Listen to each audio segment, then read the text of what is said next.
Raider Nation, what is the deal, man? Once again, it's your guy Panama Fargo, and I'm back to y'all live with another episode of the Raider Rundown. And today, man, we're gonna be discussing the Raiders rounds 4 through 7. I know your boy didn't go live, but you know I had to go ahead and give you my take and also give you my 2 cents, kind of break down some of these players that the Raiders have selected in day 3 of the NFL draft. So without further ado, man, let's go ahead, let's get the intro started, and let's get the show cracking.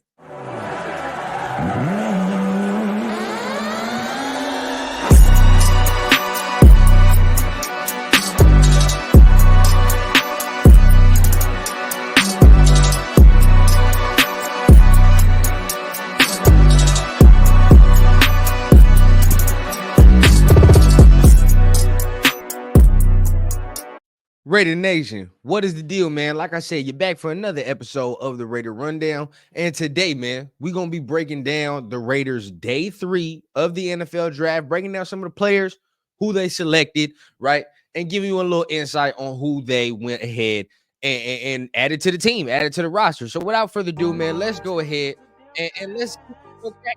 Okay, so first and foremost, what I want to go ahead, I'm going to go ahead and name the players, right? Give you a little overview, give you a little bit of their weaknesses, give you a little bit of their strength, and I'm gonna give you a grade on what I think, the Raiders should be graded at that round. So without further ado, let's go ahead and get started with the first one. Demarcco Richardson, right, out of Mississippi State. That would be the 4th round selection for the Raiders, right? So when you look at him and you really break it down, he's 6'2", 188, right? Has tremendous arm length, right? 32 and 3/8 inch arms, right? So you're looking at that. He has tremendous arm length for a corner. That's what you're looking at. But really, when you get to the measurables, right, what really stands out to you, that 4.340, right? That 4.340 really stands out with a 10.4 split. You're looking at a broad jump of 10.8. So the dude's athletic, right? He's a very, very savvy, long, athletic freak, right? So you're looking at that. I like the way that is, right? I like the way that goes. This year, I believe that he led the team with 7 pass breakups this year, right? So he led his team with 7 pass breakups, had 79 tackles this year, started all 12 games, right? So you see the durability, you see he's willing to tackle, right? He's a willing tackler. But to get into some of the things that I saw in the film, right, just looking at some of my notes, like I said, great size, great length for the position, right? And and when we talk about corner, they got to pass that rundown test. And when I'm talking about rundown test, meaning I've always said it throughout the offseason, we got short corners, right? Like our cornerback room, very small. Finally, you add a guy over 6 feet, right? And got some length to him. So now I think that, with that, we're sitting a little bit pretty. We're a little bit more pretty, right? Based off what we have right there. I like the length that he has. Like I said, he makes it, because of the length, he makes it real, real tough. On some of them receivers on 50-50 balls. Like, I will say that he does make it real tough because of how long he is, because of his arm wingspan, right? Makes it very tough to track the ball in the air for receivers. But at the end of the day, he has very good, the speed, right? The 4.3, he has very good recovery burst, right? Very good recovery burst. He can go ahead and recover quickly if he's beat off the line because of that 4.3 speed, right? So, but at times it does get him in trouble. He does try to rely on it, kind of like Jacorian. But he knows how to close the distance. I will say, with his length, he's a little more longer than Jacorian Bennett is. So with his length, he's able to close the gap and still make it tough. But he does work really hard, right, to maintain his outside positioning on some tackling. I think that he's a willing tackler. I don't think he's like the best tackler, but he's a willing tackler, right? And that's number one. That's all you need, right? That's all you need to get everything started. So he's willing to stick his nose in there. 79 tackles this year. He's willing to go ahead and get down and dirty, right? So that's something I really appreciate from a cornerback. But if you're looking, right, the weaknesses, he can get too high. For a guy of that size, sometimes they play too high, right? And he's victim of that sometimes when he goes through his back pedal, when he's trying to transfer weight to the hips to go ahead and move directions, right? You can see he's just a little upright, a little more stiff sometimes, right? So that's something that he could probably work on. Balance needs to be a little better, I would say. When I was watching him against LSU, that's a rough ass game to watch, right? Very, very, very rough game to watch. Malik Neighbors pretty much had his way, right? Malik Neighbors had his way. But there were other games where you saw some flash, right? Or I saw some flash, and I'm like, okay, I can see where it is. Honestly, to me though, I'm not expecting starter level production from this prospect here. Me personally, I think the Raiders are still going to go veteran for their starting corner, opposite of Jack Jones, right? I think they're going to go veteran. Still got guys on the board. Don't know who else is going to be on the board. Trade could be, in play. But where I see this guy making an impact, I see him making an impact special teams, right? That 4-3 speed, you need that, right? You need that on special teams. And another reason I see Telesco, right? At his press conference, day 3, you get to see him talk about, we wanted to fill depth, right? We wanted to fill the team with some more guys that can rotate on special teams, some more guys that can help us in other areas. This, I believe, is one of those guys. Now, if he does, if he develops into a guy that plays consistent defensive minutes, then that's something different, right? But based off him, I'm thinking that they think Jacorian's going to be the guy on defense that plays, and he'll be special teams. That's just my guess. But at the end of the day, if I had to give this a grade, I gave it a C+, right? C+ grade. I like the attributes. I like the traits. I thought there were other players on the board that I liked a little more. I mean, shit, the fucking Chargers got Cam Hart, right? Weren't really too aggressive in getting Kyrie Jackson, who I believe went a couple of picks before. So guys, right. I mean, me personally, he wasn't really a guy that I was looking and I was like, oh yeah, this is a guy that can make an immediate impact. So I got to give it a C just based on what it is, but you got good speed. You got somebody who can help in the special teams department. So that's all good there. So I'll give that a C. With the Raiders, 5th round selection. Now this selection right here was one of my favorite selections of the Raiders. It was one of my favorite, and that's very, very rare, right? Because I got a lot of favorites in this draft right here that I love the picks, right? Love the picks.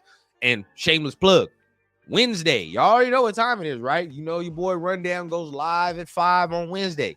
On Wednesday this week, I will be breaking down the Raiders' entire draft in totality, and I will be giving the entire draft a grade, right? So maybe even do that tonight in the syndicate. So who knows, right? Stay tuned. We're gonna see what happens, but either today, Wednesday, we're gonna be giving a final draft, probably today, because if we get all the brothers in there, right, then at the end of the day, we're gonna be going through all the picks, how they feel, how we not feel. We're gonna grade them. So let me change that. Shameless plug tonight, Syndicate Sunday, right? Tune in. We're going to be giving our final official grades of the entire draft. But as we continue with day 3, right? Tommy Eichenberg, 5th round selection. This right here, to get him at 148, tremendous value in my opinion. This is a guy right here sitting at 6'2", 233. He reminded me a lot of Robert Spillane, bro. A lot of Robert Spillane. I'm not just saying that he's a white linebacker. Like, for real, the way he plays reminds me a lot of Robert Spillane, bro. I mean, he's got that dog. He's got that nasty. This is one of the dudes where in the offseason, I'm like, hey, he wouldn't be a bad selection if you're looking at just linebackers per se, right? Now, honestly, I thought the Raiders might go with somebody with a little more athletic profile. Right. And I'm not going to sit there and say that we couldn't have probably got more athletic, but, to see what he has done in his career, he is a true blue blood, hard hat linebacker. That's what he is, bro. He's going to come, do his job, and knock the fuck out of you. That's just what's about to happen. And one of those dudes, right, where you look at him, and you always know a linebacker's real, right, when he got the traps in the neck. Them motherfucker, that Spillane neck. You know what I mean? He ain't got it up to that degree. But when they got them traps and all that, so you know he coming to take a motherfucker head off, right? That's all he wants to do. So if we get to talking about his measurables, the athletic traits, right? What stood out to me, he didn't really do no 40-yard dash, but what stood out to me, I wrote it down, the 20-yard shuttle, right? 20-yard shuttle, did that in 4.24 seconds. So he did that pretty nice. But at the end of the day, right, he's played a lot of football at a very, very big school. He's played a lot of football in a very big school, and he has been a captain, a team leader for a very big school for a while, right? So if you're looking, he really started getting his playing time in 2021, played 13 games. Really his first year playing, he had 64 fucking tackles, right? 64 tackles, 2 pass breakups, an interception, 6.5 tackles for loss, right? That's his really first year playing. Then you go to 2022. Then he turns into first team all Big Ten. Then he turns into the guy where we're talking about, he leads the team with 120 tackles. So from a year to year, he jumps from 60 to 120, right?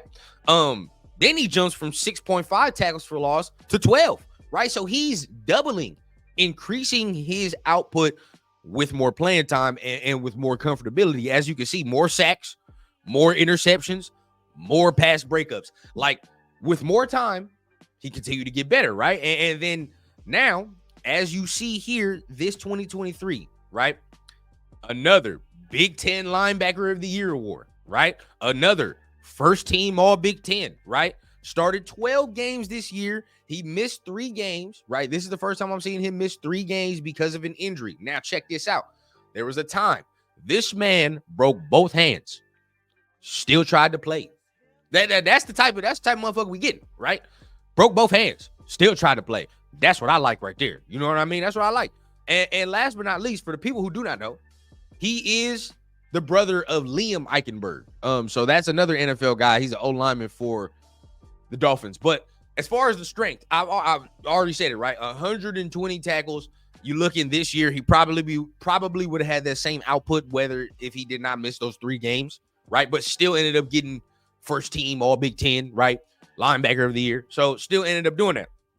Throws his body around though, right? To create traffic. When you look at him and you look at the linebacker when you're trying to stop the run, bro, like what is the willingness to just throw your body in there, right? And create disruption. He's willing to do that, no problem. And I think that this is, once again, I love this pick. I think this is a guy that's going to really, really bring the intensity to the run game, which we were severely lacking, right? We were severely lacking. And that's not saying the defense as a whole, but I mean in the line, we're talking about the linebacker position, period. I think in the run game, there's a little more physicality. There's a little more, aggressiveness that we could have had against the run. And I feel like this guy right here is beautiful. He will be able to do that, right? His angles, right? The way he takes tackling angles is beautiful. The motherfucker just knows angles, knows how to get to the football, doesn't take, too flat, too long of an angle, right? He knows exactly where to go, where to attack, bro. And once he gets his hands on you, right? Once he gets his hands on you, it's a very good chance that he's going to bring you down, right? Very good chance he's going to bring you down. To me, I feel like you could tell he's developed like a real good feel for like blocking schemes. You can just see how much he's played. When you watch his film, like I feel like he's developed a real good knack of like, okay, I know the blocking scheme. I know how I got to attack. I know I can jump it here. You know what I mean? Like I feel like he's got a real good knack for that. Once again, the experience playing all that time.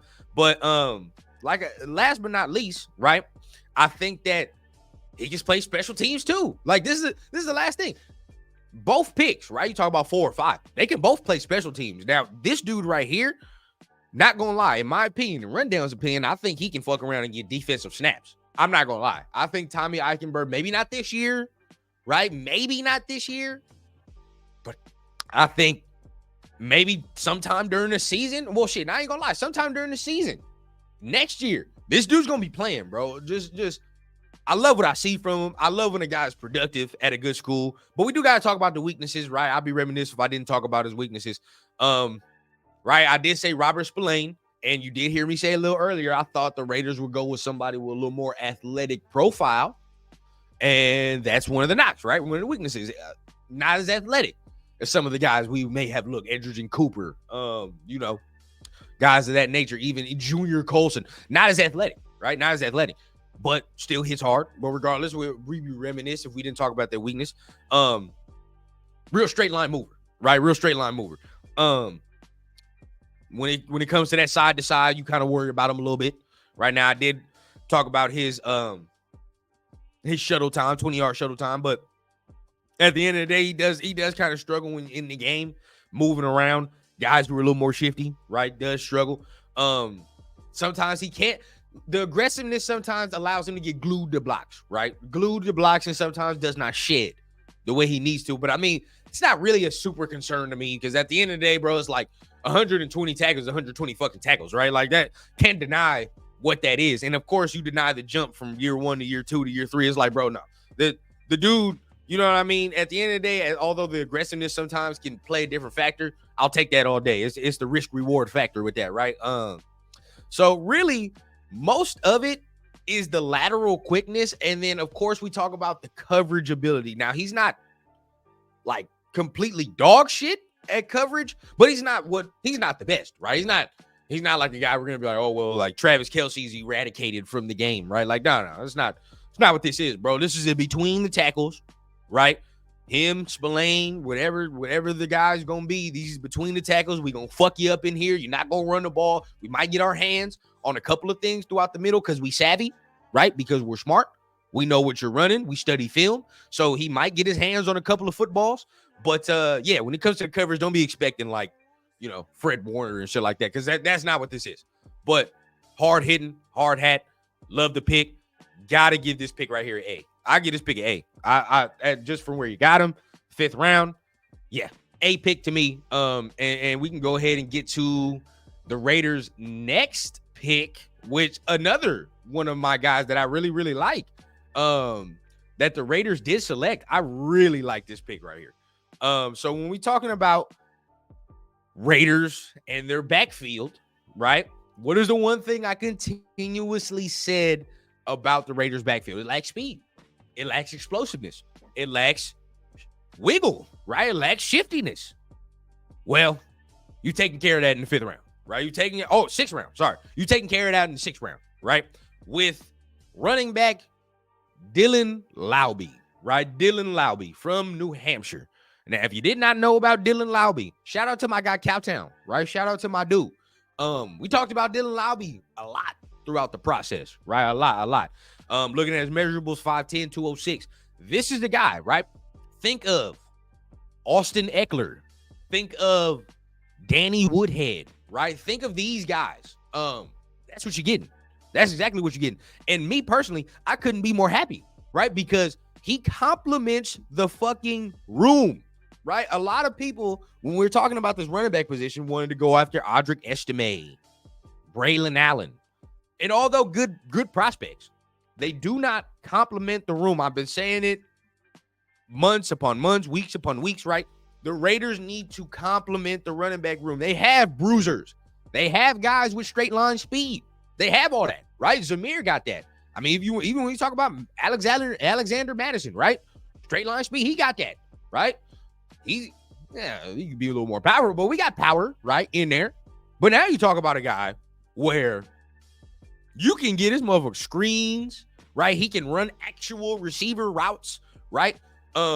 He can play special teams. This motherfucker can return, right? This is a guy that you will be able to mix, match, and use in a lot of situations. 3rd down, you're going to love this motherfucker. Guaranteed you, right? Like, remember Jalen Richard and the plays he were making?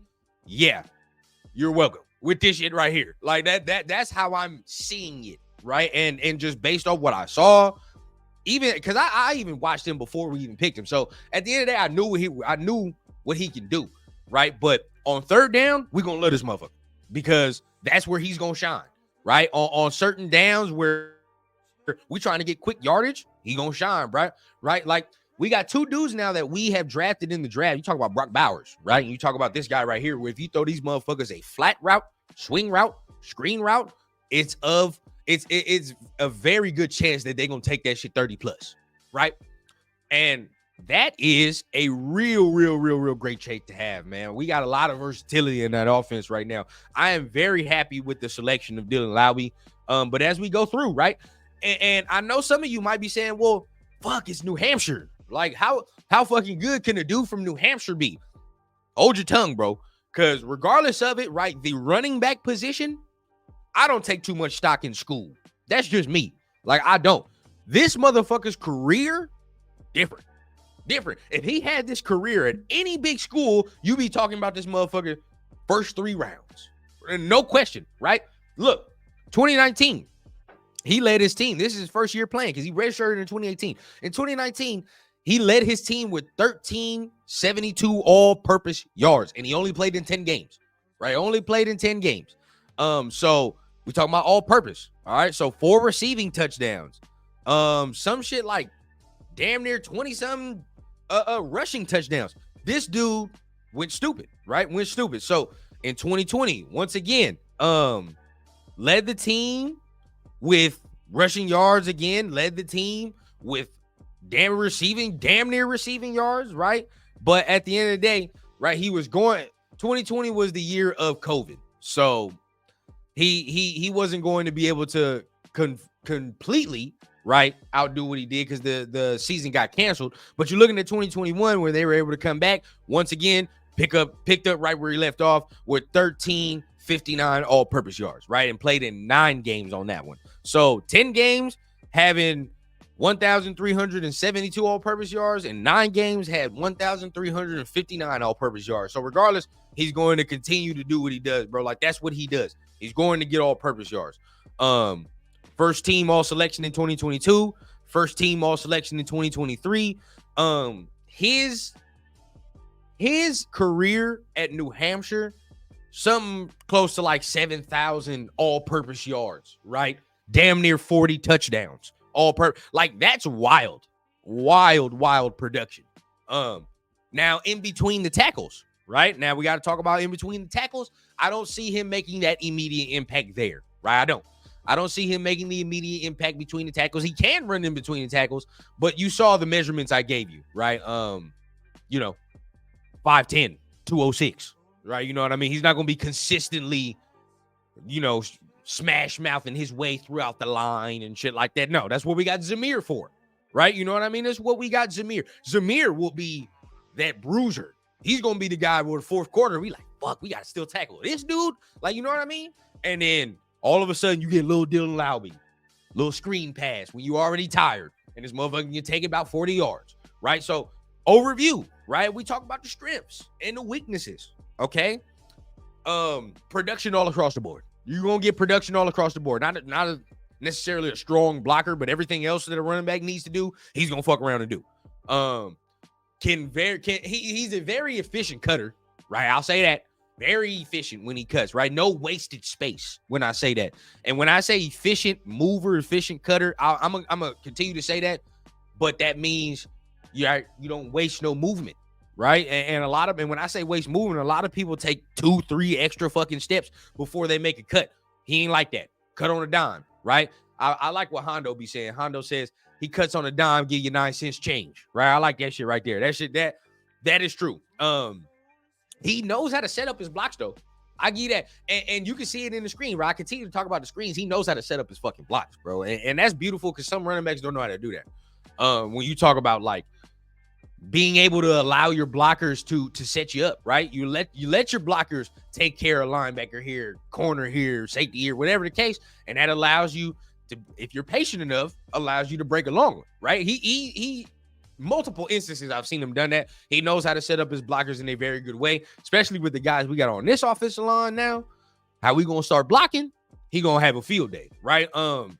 He can impact a lot. I've said it a lot, but he's gonna impact the game out of the backfield, right? He's going to be able to run some receiver routes. He's gonna be able to line up and do some things. So this is a guy, right? Little Swiss Army knife that we got. But the weaknesses, of course, I just said, right? The power, right? He's 206. Not going to be considered a strong run blocker. Not going to be considered somebody who's a staple of physicality in the run game. You're not going to get all that. So we understand that. I mean, as far as like elusiveness and all that other shit, well, he's not like, who do I want to bring up here? He's not the shiftiest dude in the world, right? He's not the shiftiest guy in the world, but at the end of the day, he's got some movement, but he's not the shiftiest dude in the world. At the end of the day, sometimes he's a short dude, right? I'd say the catch radius sometimes can be a little different, but that's nitpicking shit at this point, right? And nitpicking shit, if I got to go in and start nitpicking all that, then it's a pretty good pick. For me, it's an A, right? It's an A. I got to give it another A. This is a 6th round. This production, what you can get from him, right? Special teams, you can still get offense. Third down, he probably gonna love this motherfucker because that's where he's gonna be. Him and Abdullah. He gonna learn from Abdullah this year, and next year is probably gonna be his shit. So that's just where I'm at. But he's gonna make the roster. He's gonna immediately make the roster to me. I think he can even be a kick returner. If you really wanted to be a kick returner. So yeah, that's an A. That's an A grade for me. A grade for me, no question. So we get to our next pick that we are going to go ahead and be talking about. I didn't really know too much about this prospect right here, right? Didn't know too much, but 7th round, what I've heard is, I want to say lineage, right? His lineage, pretty good pick, right? So we're talking about Trey Taylor from Air Force, safety from Air Force, right? From Frisco, Texas. He's 6 foot 213. So pretty compact, right? Pretty cool guy for a safety. Pretty cool measurements for a safety. So when I say lineage, right, I believe he's Ed Reed's cousin, right? He's Ed Reed's cousin. So pretty good lineage there. I mean, I'm not gonna put too much stock into that, but at the end of the day, right, he is Ed Reed's cousin. But if you look at, his career, what he's done, did not play in 19, did not play in 20. Started to play in 2021. In his first year, started 10 games, right? He had 62 tackles in 10 games, 5 pass breakups. 10 games, not bad, right? That's not bad. 1 tackle for loss, 1 interception. So had that in 2021. In 2022, upped his production, and now definitely got second team All Mountain West, right? So he was second team after only playing 10 games in his first year. In his second year, ramps up, gets second team, led the team again with 69 tackles. So 62 the year prior, 69 his sophomore campaign, right? And then he was able to start all 13 games. So boom, right? And then upped to production again. So from 1 tackle for loss in the first year to now 4. 2 interceptions now the second year. 4 pass breakups, around the same type of production as pass breakups, right? So in 2023, this is where he really gets his name, gets more comfortable, right? Went from second team All Mountain West to now winning the Jim Thorpe Award. And if that does not sound familiar to you, we have a guy on our team right now that has won that award in Trayvon Merrick, right? Trayvon Merrick has won the Jim Thorpe Award, and now we got 2 Jim Thorpe winners, right? That's the nation's top DB. So the nation's top DB from Air Force, by the way, wins that game. So pretty good. This year had 74 tackles, so he went from 69 to 74. Increased production is what we're talking about, right? Tackles for loss went from 4.5 to 5. Increased production. And the pass breakup stay the same. So he's maintaining that level of consistency there, right? And then you talk about the interceptions. He ramps that up, and of course, that's what the fuck we're at. Well, that's what we're actually looking at, right? We get your hands on the football. So that's gonna be that he has shown every year, right? If I'm looking, that he is improved, and he is willing to improve. So that is something that I really, really like. So if we're looking at his strengths, looking at his weaknesses, looking at the overview, right? Strengths, he said, highly decorated leader, right? A lot of people, from when I went to the background, kind of read up on him. Yeah, he's been a leader since he's got there. A lot of people look at him like he is that captain of the team. Very, very good, right? I like a guy that has some leadership qualities to him at the end of the day, because you're playing that safety, you kind of got to have that in you. Now we talk about the size, the build, the athleticism, has all that. That's easy. That's easy money, right? I mean, I'm not saying he's super athletic, but he has the traits to be able to be pretty good, right? He has the traits. But at the end of the day, his angles, I like the way he takes blocking angles, right? I feel like he's very savvy in that direction right there. Definitely could get better, but with the tackle production that he has, he's definitely aggressive in getting to the point of contact. He definitely knows how to take his angles, and he knows how to wrap up. So that's the next fucking thing, right? We talk about tackling in today's day and age, bro. A lot of motherfuckers don't know how to wrap up. I don't know what it is, and a lot of people don't know how to take good angles, right? Very rare. But him, he knows how to do all that. So looking at that, very good, very fierce competitor, right? And he's competitive as shit. I love that. And it's a trait we getting from all these guys, kind of. right? As far as the Raiders draft class, all of them got a little bit of that dog, right? A little bit of that fuck you. And that's what I like, right? He's got a little bit of that. When you watch him play, when you just watch his aggressiveness, right? And that's the shit that get me excited right there, right? When we talk about guys that fit that Raider mold, they got to have a little bit of that fuck you in them. They have to, right? Because shit, as Raiders, we all got that. Even the fans, bro. I got it. Y'all, you got it. We all got it, right? When you talk about Raiders and Raider fans. So he's got a little bit of that. Very, very fluid in the back pedal, bro. Very fluid in that back pedal. Real smooth. And and when he's smooth, and when he turns, it's smooth too, right? Real smooth turn. Not a lot of wasted movement in his back pedal and hip opening. So that's something that I saw, right? And of course the lineage. And honestly, this year you could see if we didn't have Isaiah Palamau, right? If we didn't have Isaiah Palamau and Chris Smith, we'll see how that goes. I would be saying immediately you be seeing him as that third safety. That's just me, right? Immediately you be seeing him as that number 3 safety. If we did not have Palamau and we did not have Chris Smith, because those two dudes have been there, and of course Palamau has played and got re-signed. So yeah, he's probably gonna play. So now, because they're there, I would say expect immediate special teams production. That's what I would say right there. Expect immediate special teams production. And I mean, from rounds 4 to 7, right? Even if you want to say 3, but from rounds 4 to 7, that's what I would expect, right? That's what I would expect as far as, what they can be as a rookie. Special teams would be good to me, right? I think, once again, you go back to Telesco's pressure. He's looking for guys who can play special teams and can increase the depth. And to me, that's what he got, especially at the safety. That's what he got right here with this. But if we talk about the weakness, right? Below average acceleration, below average speed for the position, right? I would say that he... Now, speed to me don't really make a whole big difference. But on film, though, you can tell that he does have average speed. Sometimes he can be a little slow to match breaks, cuts. But, I feel like he can get better in that area. His recovery isn't all that great. Once again, that goes into the speed, right? So when he gets beat off the line and he has to catch up and shit, his recovery, acceleration, and speed ain't really all that there. So if he gets beat, he gets fucking beat sometimes. So there's that. Because he's so aggressive, though, right? And you heard what I said. Because he is so aggressive, he has a tendency to over pursue.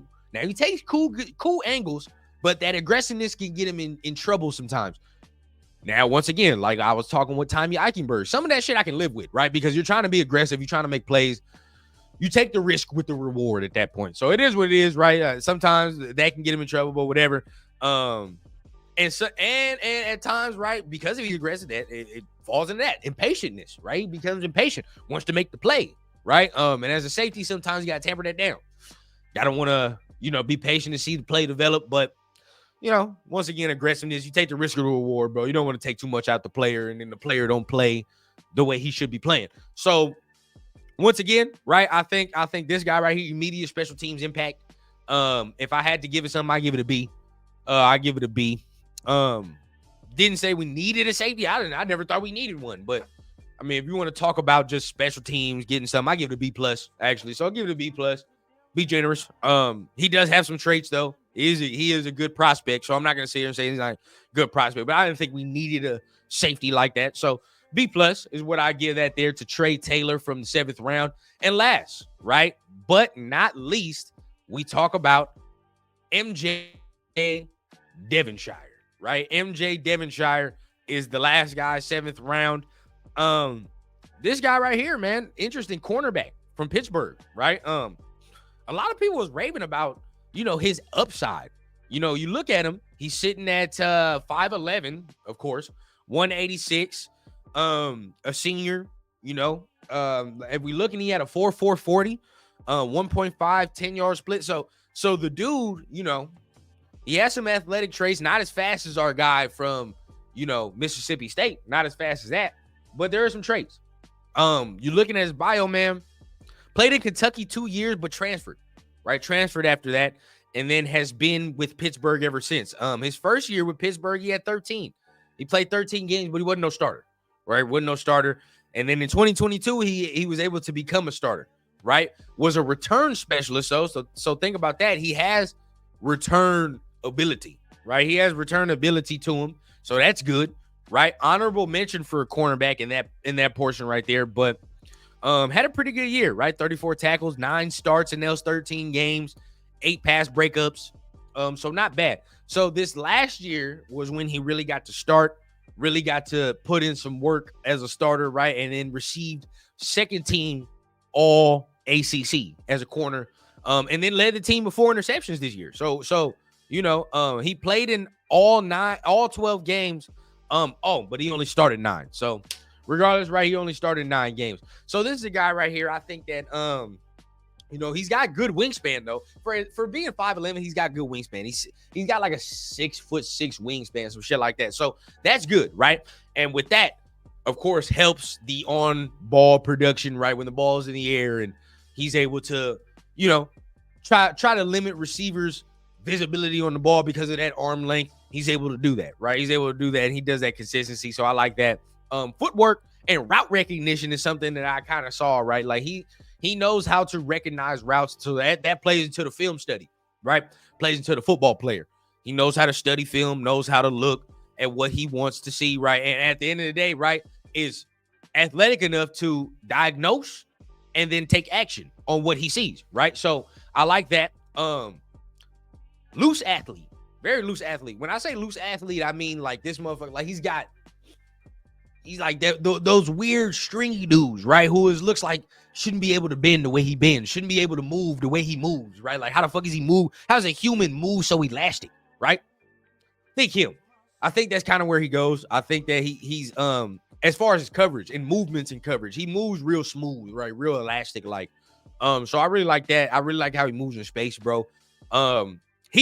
He recovers quick as shit. We was talking about Taylor. He don't really recover all that well. He recovers quick if he gets beat. So that's something that I like about him. I plays to the speed a little bit, that 4.4 speed, like that. And another trait that I really, really fucking like about this guy, and it's very underrated. I don't see a lot of people say it. He knows how to look back for the fucking football. Like, bro, it might be something that's so mundane, so trivial, but in order for me personally to feel like a corner is going to be like majorly successful, right, is if he knows how to play the ball in the air. And for what it's worth, he knows how to locate the football the right way. No panic, right? And that's where some corners get in trouble. They start panicking and shit when the damn ball is in the air. Don't know how to locate the football. Don't know how to track the football. He does his best to try to locate and track the football while not panicking, and I like that about him as well. And he's smooth from his back pedal. So if we talk about the weaknesses, sometimes he can be kind of undisciplined in the deep zone, right? He can be undisciplined. The eyes can get all over the place a little bit. Of course, 5'11", right? So we'd be remiss if we're not going to talk about if we go against some bigger fucking receivers, what's going to happen, right? We've seen it happen for years upon years upon years as Raider fans. Smaller corners, bigger receivers, do the quick math, right? We do the quick math. But at the end of the day, he knows how to recover, but it's average speed, nitpicking shit. And I will say this though, as a tackler, he's not as aggressive as our other guys. That's a one knock I can't really give. He's not as aggressive as our guy that we got from Mississippi State, Trey Taylor, right? I mean, these guys are more aggressive in tackling. So that's one thing I put a knock on him. He's gonna have to get that together. Gonna have to actually work at that. Especially to play special teams, you have to be more of a willing tackler, in my opinion. Well, not willing. I say just aggressive, more of an aggressive tackler. But a guy that, once again, I see special teams production. I don't see this man, fucking around and being a starter or anything like that. I see, average production. Could see somewhere like he can get on the field when we using like 5-4 DBs, some shit like that. But definitely special teams. Get us one right here, a B. Get us one right here, B. And we keep it pushing because he got athletic traits. He's got some things we're looking for, and he's going to be able to provide some depth to the team. So that right there has been all of your Raider draft picks from day 3, right? Breaking it all down, making sure that you guys know what we got, staying up to date. So remember, make sure you guys are hitting that like, hitting the subscribe button, right? If you're really feeling what you're hearing. Today, Raider Syndicate. We're gonna see what the brothers is doing, but we definitely gonna go live today, and we probably gonna break down the draft in totalities, right? So make sure you're not missing it. 7:30 Eastern, 4:30 Pacific time, right? So make sure you guys are tapping in with that. And of course, on Wednesdays, you know, the Raider Rundown live show at 5 Eastern. We live at 5.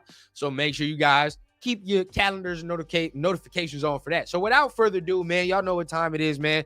Hit all them buttons, and y'all know I keep it authentic from the clouds to the ground on the Raider Rundown. Y'all have a good one.